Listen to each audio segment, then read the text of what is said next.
लालू यादव नाम तो सुना ही होगा। पॉलिटिक्स के बेशुमार दिग्गज खिलाड़ियों में से एक। लोग मजाक करते थे, लोग बोलते थे कि लालू ऐसे बोलता है। इलेक्शन मैनेजमेंट के महारथी, कास्ट पॉलिटिक्स के सचिन तेंदुलकर, एमएलए, सांसद, railway minister, 2 times chief minister of Bihar, founder of राष्ट्रीय Janata Dal, which make history in Bihar politics.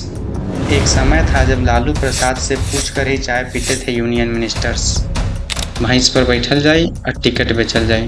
तारीख 1 जून 1973 श्री लालू के जीवन का एक नया अध्याय का लेखा जोखा तैयार होता है। लालू की शादी हिंदू रीति रिवाज से पूरी होती है।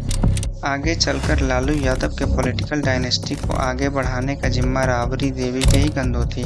इसके बाद जग जाहिर है कि कैसे लालू यादव ने अपने इक्के का इस्तेमाल करते हुए बिहार की सत्ता से दूर रहते हुए भी बिहार की सत्ता में सबसे प्रभावशाली नेता बने रहे। वैसे तो लालू यादव का जन्म उनकी माता की कृपा से है, लेकिन यह कहना भी गलत नहीं होगा कि 1974 के जेपी क्रांति से जन्मे राजनीतिक लालू ने बिहार की जमीनी परख की ऐसी खबर रखी जिसका भोग वो आगे के आने वाले 15 साल तक भोगते रहे। आप इस चीज को पहले समझिए कि बिहार में लालू इतने प्रोमिनेंट हुए कैसे।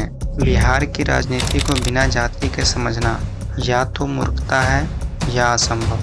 जैसा कि मैंने आपको शुरू में ही बताया कि बिहार में कास्ट पॉलिटिक्स को चरम पर ले जाने का काम लालू यादव ने अपने जिम्मे लिया था और इसको भली भांति पूर्ण भी किया। लालू जन्म से ही नटखट थे। वे एक छोटी सी शरारत का सजा पाकर पटना आए, कॉलेज में दाखिला लिया, छात्र नेता के रूप में अपनी छवि बनाई और 1974 के जेपी आंदोलन में अपनी बड़ी भूमिका अदा की।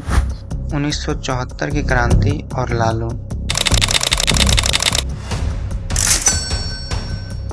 दुनिया के सबसे अमीर व्यक्ति रहे बिल गेट्स की एक लाइफ लेसन तो आपने जरूर सुनी होगी।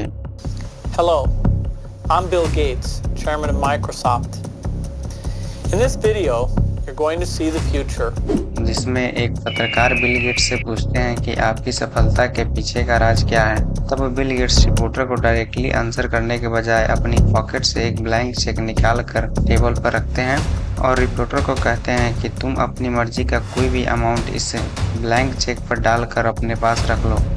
तब रिपोर्टर का जवाब आता है कि मैं इसकी बात नहीं कह रहा हूँ, मैं आपसे आपकी सक्सेस के पीछे की वजह पूछ रहा हूँ। तब बिल गेट्स फिर एक बार रिपोर्टर को वह चेक ऑफर करते हैं। रिपोर्टर चेक से डिनाई करता है। तब बिल गेट्स कहते हैं कि अगर तुम इस चेक पर कोई भी अधिकतम राशि भरकर अपने पास रख लिए रहते तो अभी शायद तुम दुनिया के सबसे रिचेस्ट पत्रकार होते।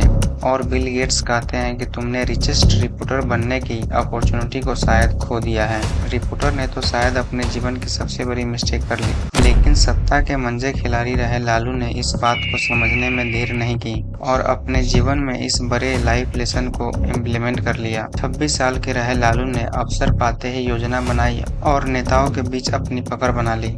लालू ने इस प्रकार बिहार में अपनी प्रसिद्धि पाने की पहली सीढ़ी को लांघ दिया। इसके बाद तो किताब पत्रिकाएं लिखी गई। लालू के लेक्चर्स और आईक्यू को ऑक्सफोर्ड जैसे बड़े बड़े यूनिवर्सिटियों ने सलामी दी। ये था लालू यादव के लालू यादव बनने के पीछे का एक पैंतरा, जिसे आजकल साइकोलॉजिकल अप्रोच भी कहा जाता है। वीडियो अच्छा लगा हो तो वीडियो को लाइक करें, चैनल को सब्सक्राइब करें और इस वीडियो के पार्ट 2 के लिए कमेंट्स में पार्ट 2 जरूर लिखें।